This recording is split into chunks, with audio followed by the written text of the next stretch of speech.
నా పేరు ఝాన్సీ. ఖమ్మం నగరానికి అతి సమీపంలో ఉన్న రాజీవ్ గృహకల్ప ఇండ్ల నిర్మాణం అనేది ఉమ్మడి ఆంధ్రప్రదేశ్ ఉన్నప్పుడు మాజీ ముఖ్యమంత్రి వైఎస్ రాజశేఖర రెడ్డి గారి హయాంలో దాన్ని నిర్మాణం చేపట్టడం అనేది జరిగింది 2007 సంవత్సరంలో. అది పేద ప్రజలకి అదేవిధంగా ముఖ్యంగా దాని ఉద్దేశం ఏంటంటే కొంతమంది కొంత డబ్బులు డిపాజిట్ చేసి వాళ్ళకి ఇవ్వాలని చెప్పేసి, అంటే చాలామంది కూడా అట్లా ఒక 70-80 వేల రూపాయలు అట్లా ప్రతి వ్యక్తి దగ్గర మధ్యతరగతి పేద ప్రజల దగ్గర తీసుకున్నటువంటి పరిస్థితి కూడా ఉంది. అవి వాళ్ళకి ఇవ్వలేదు, పూర్తి స్థాయిలో నిర్మాణ పనులు కూడా చేపట్టడం అనేది జరగలేదు. మళ్ళీ తిరిగి కేసీఆర్ పాలన వచ్చిన తర్వాత కూడా 10 సంవత్సరాలలో కూడా అది ఎవరైతే దాన్ని డిపాజిట్ తీసుకున్నటువంటి మధ్యతరగతి ఉద్యోగస్తులు కానీ మధ్యతరగతి కుటుంబాలు కానీ వాళ్ళకి ఇచ్చినటువంటి పరిస్థితి లేదు. వాళ్ళ డబ్బులు వాళ్ళకి ఇస్తామని కూడా చెప్పారు. వాళ్ళ డబ్బులు ఇవ్వకపోదా వాళ్ళ ఇంటిని కూడా వాళ్ళకి అప్పచెప్పడం అనేది ఈ రోజుకు జరగలేదు.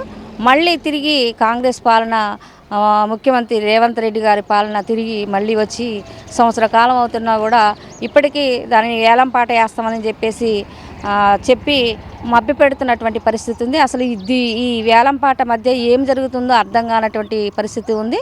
అందుకే ఇప్పటికైనా కాంగ్రెస్ ప్రభుత్వం, రేవంత్ రెడ్డి గారు ఆలోచించి పేద ప్రజలు ఎవరైతే ఉన్నారో, మధ్యతరగతి ప్రజలు ఎవరైతే ఉన్నారో అలాంటి వాళ్ళకి వాటిని కేటాయించాలని చెప్పేసి మేము భావిస్తూ ఉన్నాం. ఈ అపార్ట్మెంట్ అనేది అసలుకి దాన్ని అంటే ప్రైవేట్ వాళ్ళే దాన్ని ముఖ్యంగా కబ్జా చేయాలని చూశారు. కొంతకాలం దాన్ని నడిచింది. ఎందుకంటే డిపాజిట్ చేసిన వాళ్ళందరూ మాకు కేటాయించాలి, ఇండ్లు వేరే వాళ్ళకి అమ్మటం ఏందని ప్రభుత్వమే అంతా వాళ్ళ చేతుల్లోకి తీసుకుని దీన్ని వేరే వాళ్ళకి అమ్మేసి వాళ్ళకి డబ్బులు ఎంతో కొంత ముట్ట చెప్తే బాగుంటుందని చెప్పేసి బాధితులకు చెప్పడం అనేది జరిగింది. బాధితులందరూ దాన్ని తిరస్కరించి ఆందోళన చేపట్టి మేము చేసినటువంటి డిపాజిట్ ఏదైతుందో మా ఇండ్లు మాకే అప్పగించాలని చెప్పినా కూడా ప్రభుత్వాలు అట్లా కాదు, వాటన్నిటిని మేమే స్వాధీనం చేసుకొని మీ డబ్బులు ఏదైతే మీకు ఇస్తామని చెప్పేసి చెప్పడం అనేది జరిగింది. దీంట్లో అనేక అవకతవకలు, కబ్జా చేయాలని, ముఖ్యంగా కబ్జా చేయాలి. కోట్ల రూపాయల ఆస్తి, చాలా విలువైనటువంటి ఆస్తి కాబట్టి దాన్ని కబ్జా చేసి వేరే వాళ్ళకి, ప్రైవేట్ వాళ్ళకి అమ్ముకుంటే ఇంకా ఎక్కువ ఆదాయం వస్తుందని చెప్పేసి దీని ఉన్నటువంటి కుట్ర దాగి ఉందని చెప్పేసి మేము భావిస్తున్నాం. అట్లా కాకుండా రియల్ ఎస్టేట్ పేరుతో కూడా అనేక దందాలు జరుగుతున్నటువంటి పరిస్థితి కూడా ఉంది ఖమ్మం నగరంలో.